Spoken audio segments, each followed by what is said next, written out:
Hema committee report ഉയർത്തിയ വിവാദങ്ങൾ ദിവസം കഴിയുന്തോറും കൂടിക്കൂടി വരുന്നുണ്ട്. നിരവധി നടിമാരാണ് തങ്ങൾ നേരിട്ട ദുരനുഭവം തുറന്നു പറഞ്ഞ് മുന്നോട്ട് വരുന്നത്.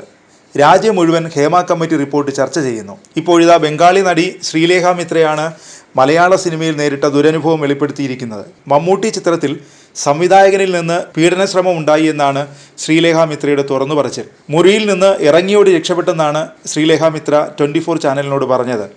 ചിത്രത്തിൽ അഭിനയിക്കാതെ ബംഗാളിലേക്ക് മടങ്ങിയെന്നും താരം പറഞ്ഞു. ശ്രീലേഖ മിത്രയുടെ വെളിപ്പെടുത്തൽ ഇങ്ങനെ: മലയാള സിനിമയിൽ നിന്ന് എനിക്കൊരു ദുരനുഭവം ഉണ്ടായിട്ടുണ്ട്. വർഷങ്ങൾക്ക് മുമ്പാണത്. എനിക്ക് മലയാള സിനിമയിൽ നിന്നൊരു അവസരം ലഭിച്ചു. കൊച്ചിയിൽ ഷൂട്ടിംഗ് നടന്ന മമ്മൂട്ടി ചിത്രത്തിലേക്കായിരുന്നു വിളി. മമ്മൂട്ടി ചിത്രത്തിൽ അഭിനയിക്കുക എന്നെ സംബന്ധിച്ച് വലിയ കാര്യമായിരുന്നു. കൊച്ചിയിലെത്തിയ ഞാൻ രാവിലെ സംവിധായകനെ കണ്ടു. ചിത്രവുമായി ബന്ധപ്പെട്ട ചർച്ചകൾ, എൻ്റെ പ്രതിഫലം, സിനിമയിൽ ധരിക്കേണ്ട വസ്ത്രങ്ങൾ, ഇതേക്കുറിച്ചൊക്കെ സംസാരിച്ചു. ഫോട്ടോഷൂട്ട് നടന്നു. വൈകുന്നേരം എന്നെ വീണ്ടും വിളിപ്പിച്ചു. നിർമ്മാതാവ് ഉൾപ്പെടെ എല്ലാവരും വരുന്നു. എല്ലാവരെയും പരിചയപ്പെടുത്താനാണ് വിളിച്ചതെന്നാണ് പറഞ്ഞത്. ഞാൻ അവിടെ എത്തി. ഡ്രോയിങ് റൂമിൽ മുഴുവൻ അപരിചിതർ.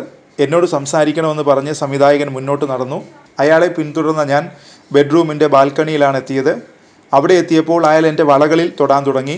ചിലപ്പോൾ ആ വളകൾ കണ്ട കൗതുകം കൊണ്ടാവാം എന്ന് ഞാൻ കരുതി. ഞാൻ മനസ്സിനെ സ്വയം ശാന്തമാക്കി. അതെവിടെ വരെ പോകുമെന്നറിയണമല്ലോ. എൻ്റെ ഭാഗത്തു നിന്ന് പ്രതിഷേധം ഉണ്ടാകുന്നില്ലെന്ന് കണ്ടപ്പോൾ അയാൾ എൻ്റെ മുടിയിഴകളിൽ തഴുകാൻ തുടങ്ങി.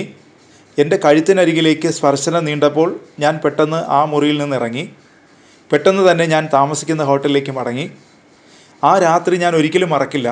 അത്രയും അപരിചിതർക്കിടയിൽ ഞാൻ നേരിട്ട ആ ദുരനുഭവം എന്നെ ഭയപ്പെടുത്തി. എന്നെ സിനിമയിലേക്ക് വിളിച്ച ആളിനോട് ഞാൻ നടന്ന കാര്യങ്ങളെല്ലാം പറഞ്ഞു. എനിക്ക് റിട്ടേൺ ടിക്കറ്റ് വേണമെന്നും അറിയിച്ചു. അവർ പണം തരാൻ തയ്യാറായില്ല. പിറ്റേ ദിവസം അതിരാവിലെ സ്വന്തം ചെലവിൽ എനിക്ക് തിരികെ മടങ്ങേണ്ടി വന്നു, ശ്രീലേഖ മിത്ര പറഞ്ഞു. ചലച്ചിത്ര അക്കാദമി ചെയർമാൻ രഞ്ജിത്താണ് ആ സംവിധായകനെന്ന് പിന്നീട് ഏഷ്യാനെറ്റിന് നൽകിയ അഭിമുഖത്തിൽ ശ്രീലേഖ പറഞ്ഞു. 2010 രഞ്ജിത്ത് സംവിധാനം ചെയ്ത പാലേരി മാണിക്യം സിനിമയിൽ അഭിനയിക്കാൻ എത്തിയപ്പോഴായിരുന്നു മോശമായ പെരുമാറ്റമെന്നും താരം വെളിപ്പെടുത്തി. ബംഗാളി സിനിമയിലെ പ്രമുഖ നടിയാണ് ശ്രീലേഖ മിത്ര. ശ്യാംപ്രസാദ് സംവിധാനം ചെയ്ത അയാൾ എന്ന ചിത്രത്തിലൂടെ മലയാളത്തിലും അഭിനയിച്ചിട്ടുണ്ട്. അതിനിടെ ഹേമ കമ്മിറ്റി റിപ്പോർട്ടിൽ സംവിധായകനും ഛായാഗ്രാഹകനുമായ വേണുവും പ്രതികരിച്ചു. സിനിമയിൽ പവർ ഗ്രൂപ്പുണ്ട്, ഒപ്പം കാരവാൻ കോൺസ്പിറസിയും ഉണ്ടെന്നാണ് വേണു പറയുന്നത്. അതായത് ആരെ വേണം വേണ്ട എന്നൊക്കെ കാരവാനിലിരുന്ന് ഈ പവർ ഗ്രൂപ്പ് തീരുമാനിക്കും.